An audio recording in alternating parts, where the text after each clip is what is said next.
তারেক রহমান বের হচ্ছেন। তারেক রহমান, তার স্ত্রী, আমি সেই চিত্র নিশ্চয়ই দেখছেন, তারাও কিন্তু এই বাসটিতে উঠবেন।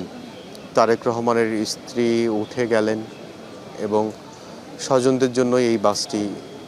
তারেক রহমানের কন্যা, তিনিও বাসে উঠছেন, যাচ্ছেন দাদির শেষ বিদায় জানাতে। তারেক রহমান উঠছেন মাকে শেষ বিদায় জানাতে। এতক্ষণ পর্যন্ত তিনি ছিলেন মায়ের দেহের পাশেই। তাকে আমরা কোরআন তেলাওয়াত করতেও দেখেছি। কোরআন পাঠের মধ্য দিয়েই তিনি সময় কাটিয়েছেন। এতক্ষণ ৯টা ১৭ থেকে এখন ১১টা বাজে, এত দীর্ঘ সময় তিনি সেভাবেই কাটিয়েছেন। তিনি যেহেতু বাসে উঠেছেন, আমরা ধরেই নিতে পারি সবশেষ নেতাকর্মী কিংবা সবশেষ জন হিসেবে তিনি বাসে উঠলেন। এই বাসটি শুধুমাত্র স্বজনদের জন্য নির্ধারিত করা ছিল। সেই বাসটিতে যখন তিনি উঠলেন, আশেপাশে তখনও নেতাকর্মীরা ভিড় করছেন। এই বাসটিতে অধিকাংশ নারী স্বজনরাই উঠেছেন আমরা যতটা দেখেছি। এবং তারেক রহমানও এই বাসটিতে উঠলেন। এই বাসটি কিন্তু অপেক্ষাকৃত ছোট। এই বাসটি পরে প্রস্তুত করা হয়েছিল। দুটি বাস প্রস্তুত করা হয়েছে একই আদলে। তারেক রহমান যে বাসে ফিরে সংবর্ধনা নিয়েছিলেন, যে বাসে ফিরে সরাসরি দেখতে গিয়েছিলেন মাকে, তখন মা তো জীবন মৃত্যুর সন্ধিক্ষণে ছিলেন এভারকেয়ার হাসপাতালে। তিনি হয়তো চেয়েছিলেন তার মাকে জীবিতই তার জন্য প্রস্তুত যে বাসভবন, সেই বাসভবনে যদি তিনি আনতে পারেন। তিনি পারেননি। মহান আল্লাহ তাআলার ডাকে চলে গেছেন বেগম খালেদা জিয়া। তার সেই মনের আশাটি পূরণ হয়নি। তবে বেগম খালেদা জিয়া শেষ পর্যন্ত তার বাসায় কিন্তু এলেন। তবে সেটি নিথর দেহ হয়ে, সেই নিথর দেহের পাশে অনেকটা সময় কাটানোর সুযোগ পেলেন তারেক রহমান, তার কন্যা, তার স্ত্রী সহ স্বজনরা, এবং তার বগুড়ার বাড়ির স্বজনরাও এসেছেন, আমরা দেখছিলাম। আপনাকেই বলছি, ইন্স্যুরেন্স করলে সিটিতে সুরক্ষা পাবেন নিশ্চিতে। তারেক রহমানের বাবা জিয়াউর রহমানের কবরের পাশে শায়িত হবেন বেগম খালেদা জিয়া। সেই প্রস্তুতির জন্য ইতোমধ্যেই আমরা দেখছি যে বেশ নিরাপত্তা। এবং আপনি বলছিলেন, আমি শুনছিলাম যে কেন এত বেশি নিরাপত্তা। তাকে অতি গুরুত্বপূর্ণ ব্যক্তি হিসেবে বলা হয়েছে শেষ পর্যন্ত। ভিভিআইপি যখন তাকে ঘোষণা করা হলো, তারপর থেকেই তো এভারকেয়ার হাসপাতালের চারদিকেই নিরাপত্তার বেষ্টনী বেড়েছে। সেই নিরাপত্তায় শেষ পর্যন্ত তিনি শায়িত হবেন। এবং এই ধরনের গুরুত্বপূর্ণ ব্যক্তি, বিশেষ করে রাষ্ট্রের জন্য যারা জীবন উৎসর্গ করে গেছেন, জীবনের অনেকটা সময় ব্যয় করেছেন বাংলাদেশ রাষ্ট্র বিনির্মাণের জন্য, গণতন্ত্রের জন্য, তাদেরকে সম্মানসূচক প্রতীক হিসাবে সাধারণত বাংলাদেশের যে গুরুত্বপূর্ণ স্থানগুলো আছে সেখানে দাফন করা হয়। সংসদ ভবনের পাশে লাগোয়া যে কমপ্লেক্স, যেখানে জিয়াউর রহমানের সমাধিসৌধ, সেখানেই তাকে দাফন করা হচ্ছে। স্বামীর বাম পাশের অংশে তাকে দাফন করা হবে। এবং তার জন্য যে প্রস্তুতি গুলশানে, সেই প্রস্তুতি এখন ৯টা ১৭ থেকে আমরা দেখছিলাম যখন তাকে আনা হলো। সামনের সড়কটি একেবারে বন্ধ করে দেওয়া হয়েছে। একেবারে নির্ধারিত যারা গণমাধ্যম কর্মী ছিলেন তাদেরকেই ঢুকতে দেওয়া হয়েছে। সেই হিসেবে আমরা এইখানে অবস্থান করছিলাম একদম মূল ফটকে। এবং মূল ফটকের ভেতরে যখন অনেকেই ঢুকে যান নিরাপত্তার স্বার্থে, শেষ পর্যন্ত তাদেরকেও বের করে দেওয়া হয়। এখন আমি যেমনটি বলছিলাম যে মরদেহবাহী গাড়িটি দ্বিতীয় গেট দিয়ে বের হচ্ছে। সন্তানের বাড়ি থেকে শেষ যাত্রার জন্য বের হচ্ছেন বেগম খালেদা জিয়া। এই সন্তানের বাড়িতে আর আসা হবে না তার। এখন এই বাড়িটি থাকবে শূন্যতায়।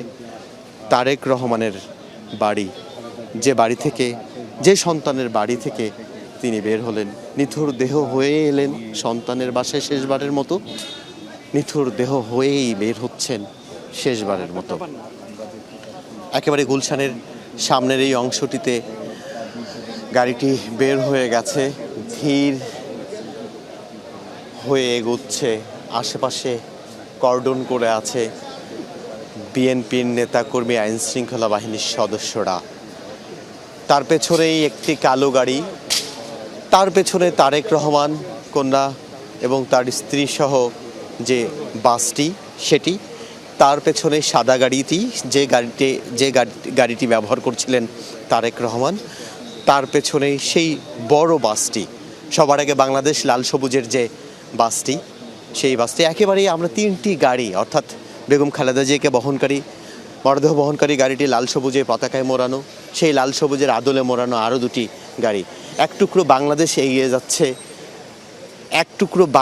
এগিয়ে যাচ্ছে মানিক মিয়া এভিনিউর দিকে। এক টুকরো বাংলাদেশ ধীরে এগিয়ে যাচ্ছে মানিক মিয়া এভিনিউ, যেখানে তাকে শেষ বিদায় জানানো হবে, যেখানে তিনি শেষবারের মতো শায়িত হবেন একেবারেই স্বামীর কবরের পাশে। তার সন্তানের কবর বনানী কবরস্থানে, আপনারা জেনে থাকবেন।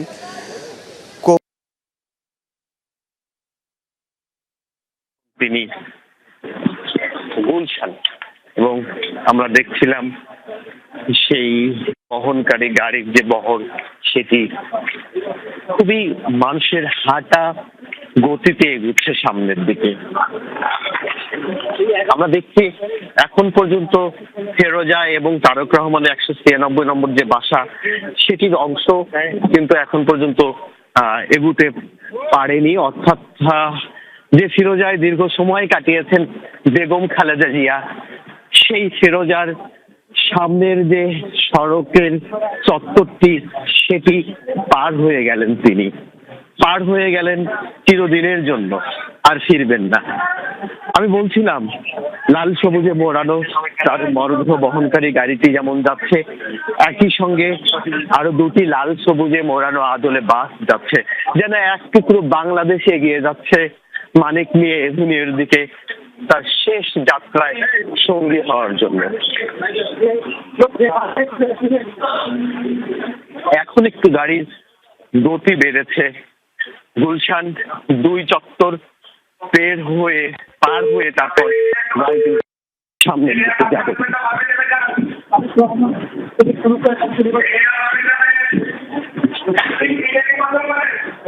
তারেক রহমান তার কন্যা এবং স্ত্রীকে সাথে করে নিয়েই ছোট বাসটিতে উঠেছেন।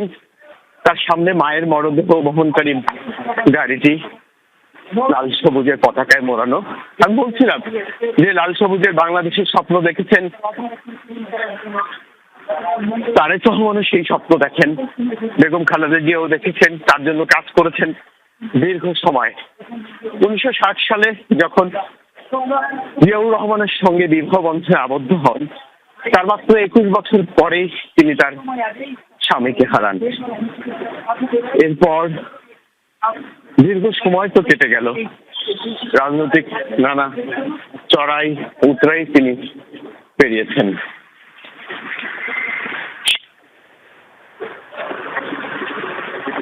আমি বলছিলাম যে গাড়ি বহরের 8 নম্বর বা যানটি রয়েছে 4 নম্বর। দর্শক, আপনারা দেখছিলেন খালেদা জিয়াকে বহনকারী যে গাড়ি বহর, সেটি আসলে এই মুহূর্তে এগিয়ে যাচ্ছে মানিক মিয়া এভিনিউর দিকে। এবং আপনাদেরকে দর্শক একটু রুটটি বলে রাখি, ঠিক কোন রুট দিয়ে এই গাড়ি বহরটি যাবে, যেটি এই মুহূর্তে গুলশান 2 থেকে বের হয়েছে। 196 নম্বর বাসা থেকে বের হয়ে সেটা গুলশান 2-এর মোড়ে যাবে। গুলশান 2-এর মোড় থেকে ঠিক ডান দিকে টার্ন করে বা ডান দিকে গিয়ে সেটি আসলে কামাল আতাতুর্ক অ্যাভিনিউ অর্থাৎ বনানীর এই অংশ হয়ে সেটি পৌঁছাবে মহাখালী ফ্লাইওভারের, মূলত এয়ারপোর্ট রোডে যেটি বলা হয়। বনানী থেকে বের হয়ে এয়ারপোর্ট রোডে পৌঁছাবে।